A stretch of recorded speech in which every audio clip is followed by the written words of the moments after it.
At the first BizNews Investment Conference, star of the show, and you've heard it not from me, but from Neil de Beer, and indeed for many of the members in the audience, was Mteto Nyati, the chairman of Eskom. But Murphy struck, for reasons known only to our hardware, during the second half of Mr. Nyati's discussion and the Q&A with the audience. The recording decided to go on the blink. Fortunately, that was the only issue, and fortunately, he's kindly agreed to join us again to pick up on that and share a message that the BizNews community wanted, warmly welcomed.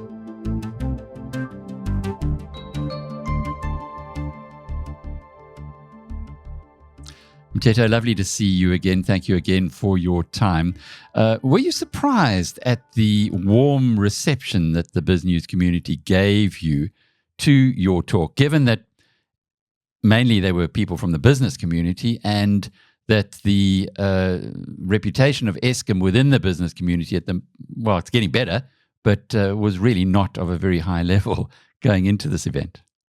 Yeah, Alec, I was a bit surprised by the warm reception of our message. Generally, people do not quite understand our position, nor think that we are representing or we're telling them the truth. And to get an audience that really listened first, had quality questions, and then a lot of one-on-one engagements afterwards. It really was good to see. It also shows how much people out there are looking for quality information, and information that is not sugar-coated, able to say things as they are, and information that will help people to be able to make better decisions. So I was happy, because I chose to have an approach where I just was fully transparent with the audience, and they appreciated that a lot. You were indeed, and it was so interesting to me that, for instance, Andre de Ruyter, who has been portrayed in a certain manner, did not enjoy that level of support from your perspective. But let's unpack that. You mentioned that Dan Morikani, and fortunately that is part of your speech that was recorded, was the board's decision. You told us about the board, which is many people who did work at Eskom, including a number of engineers. But you also said in your presentation that had Andre de Ruyter applied for the job now, he would not have been appointed. What did you mean by that?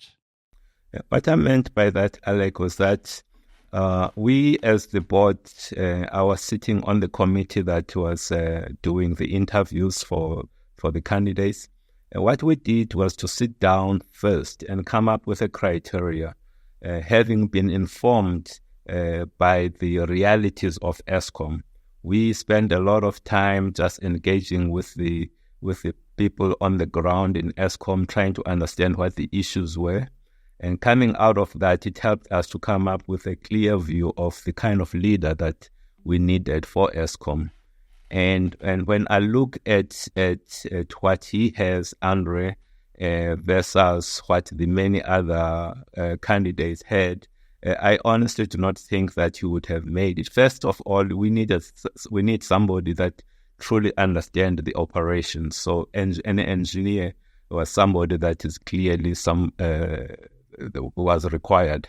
So that's the first thing. The second thing is, as much as the problems of Eskom were largely technical, but in the main, they are also people related. So we needed a leader that is really, really good when it comes to people. First, the ability to listen to people, the ability to connect with where they are, the ability to mobilize them for a bigger purpose. All of those elements are elements that are required to get us to where we are in Eskom. And when you look at all of that, these are not areas that I would say he was strong at as a leader. We also heard from you about the next big challenge, which is to do with reducing prices. Now, in the Q&A section, and we'll go through a number of those in a moment, there was a lot of concern expressed from members of the business community who were in the audience at the sharp increase in the tariffs that are proposed for this year, and I guess many people are thinking into the future as well. Please just unpack that part of it for us as well. Yeah, so if you look at in the past, Eskom has been, as is expected of it, making applications for tariff increases to NERSA. And for many, many years, Eskom has not been given the kind of increases that it needed to get. And those prices are prices that are reflective of the cost. You know, Eskom has got costs of running the business, and you need to be able to recover those costs. And when the regulator is unable or chooses not to give you tariffs that reflect that cost, then you end up in a difficult situation where perpetually you'll end up having to be bailed out. So a couple of years ago, Eskom decided to take this to the courts, and finally they were awarded, and they were given and NERSA was told by the courts to follow its rules in terms of making sure that it gives Eskom what it should be getting. So we have a backlog, which is really where we are right now, where Eskom is trying to catch up. That's really where the situation is. What I said, though, to your audience was that our priority as we got in as the board and as management was to get energy security sorted out, which means the energy needs to be available. And now that we've got energy security sorted out, our next priority as this board is we put a lot of pressure on Dan and his leadership team to make sure that we take out the costs out of the business. Because one thing to say it must reflect the cost, but some of the inefficiencies are huge inefficiencies in there, and we need to make sure that we take out those inefficiencies. So that's the next phase of our drive as this board. I guess the question that many people would not have known about that you did address as well was renewables, and that Eskom has got this chunk of renewable energy that it's committed to paying high tariffs on, and that is going to be difficult to bring into the whole cost equation. Yeah. So I think, I mean, when you look back at the time when the previous leadership was in Eskom, and we had our backs against the wall at that time, we ended up signing up contracts, which is called take or pay. You know, regardless of whether you use it or not, you pay. Which is really quite a nice position to be in, where you've got no downside as a business, meaning whoever is supplying Eskom as an IPP, there's no downside. They get just paid all the time. So we signed up this contract at much higher rates, quite costly to Eskom.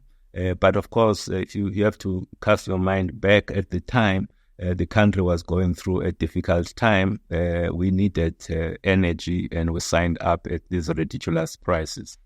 What we have now, though, is because we've got a huge, availability of energy from our coal fleet, and it's coming at much reduced rate compared to what we've signed up. And we end up with more supply than the demand. Instead of using the cheap or relatively less costly coal fleet, we are forced to prioritize the independent power producers' input, the renewables that are coming at much higher prices. And it's really quite painful to be switching off some of these power stations that are producing low producing energy at low costs. But that's the situation we're finding ourselves. So we have to find a way of navigating through this new problem that we're finding. Yes, it's a good problem that we've got more energy, but it is not nice to be switching off energy that is produced at lower cost to prioritize IPPs. Indeed. And I guess when you look forward, the country can be delighted that when you switch on the light, light appears, but the problem is the sustainability, I guess. And Mteto, the last area in your talk before we go to the Q&A, which really also stuck out for me, was the way that Eskom is using technology to attack the corruption and to find the people who, in fact, have been plundering the state through Eskom. It would be very interesting to the broader audience if you could explain how that's working. Yeah, this is one of those areas where I can't go into too much detail because you can understand how sensitive it is. But one of our 9 priorities that we've set ourselves as this new board, and together with management, one of them is to address the issue of corruption, and to try and address this, we've decided to use the support of artificial intelligence, where we're gathering information from CIPC, we're gathering information from many external sources, things like auctions, title deeds, and all of that information combined with the information internally from around our own employees, and connecting it with the orders that are being generating from our SEP system, pulling all of that together, it starts to give us an interesting picture of who is doing what with whom, and what transactions and which group of employees are doing what, and that picture is a bit different from just saying that, hey, we know that there's corruption in Eskom. Now we know who are the people who are doing what. So that's the big breakthrough that we've been able to get to. And we have been then able to set up in the office of the CEO a project office that is handling this information and start to drive consequence management around this. And thanks to artificial intelligence, and it has helped us to get to this point. The other big area where we had issues was on the delivery of coal to our power stations from the mines. And the big issue here was linked to the delivery of coal via the road. That means the trucks, where they would disappear and then end up switching the coal, and sometimes bringing in stones and things like that. Now working again using very, very advanced technologies with some of the suppliers here in our country, we came up with innovative ways of making sure that the trucks are kind of like ring fencing them, and if they end up moving away from the route that they have been assigned, we're able to pick this thing up, and inspections get done when they arrived at the location, and we're able to pick up things that have been done wrong. So again, I don't want to go into too much detail there, and that has and is effectively eliminating all of this coal quality issue that we've been facing where coal is being switched. So use of technology has proved to be quite helpful, and it will continue to be the case going forward as we think about drones and technologies like that, and implementing that across all of Eskom.